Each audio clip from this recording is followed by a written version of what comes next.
Okay, so now we've got the connection with them making the monuments to represent their original constellation, their origin.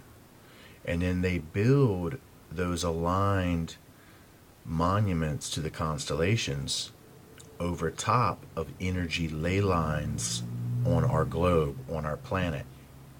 So the megalithic and monolithic structures, the ones that are the most ancient and the most profound, the ones that are aligned to the constellations, that are considered, perfect architecture, they have another duty rather than just representing the constellation that they came from. That's where I told you there's a deeper esoteric and occultic meaning, that they're actually trying to manipulate the energies of the earth. And of course, these energies of the earth affect us also. Okay? So you got to think about the earth has a magnetic field. Well, that's an energy that you can't see. It's a hidden energy that's hidden to your sights. Well, in essence, you could think about that like the earth's spirit, if you will. Okay, because it's an unseen energy. Well, they're manipulating that, and then in turn it directly has an effect on us in many, many different ways. Okay, so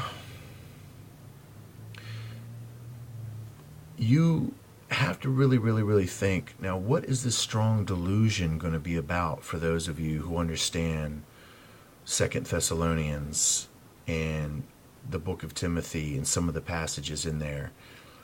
What is this strong delusion going to be about, this great falling away?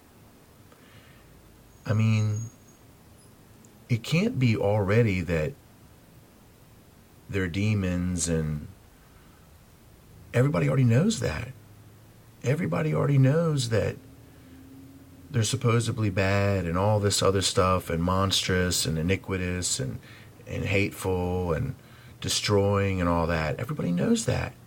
So how are they going to deceive anybody when they come? Well, it's quite simple. They're not like that. What they're really like is brilliant, intelligent, and they're going to show themselves as beautiful and articulate. They are going to wow in every way when these beings show. And I'm talking about the Locust. They have, I'm telling you, my friends, the strong delusion that's coming is that they are going to turn the scriptures on their ear, and they're going to use it to defeat the truth of Jesus Christ in the collective hearts of mankind. Now, they don't succeed in total, of course, but they're going to use the Bible itself to do it. And you have to think about that, man. You have to think and understand about that, because that's what the strong delusion is. That's why people are going to lose it, because when it says that there's a pole shift, that what was up will become down, what was down will become up, they're talking about your mind. Now, there has been physical pole shifts, but I tell you, everything in Scripture has a physical and a spiritual significance. Think deeply on these words I'm telling you right now, because the pole shift is going to be in your mind. It's going to be what you thought was up, they're going to make turn down. And I'm not kidding you. And it's going to be how so many of you see these scriptures.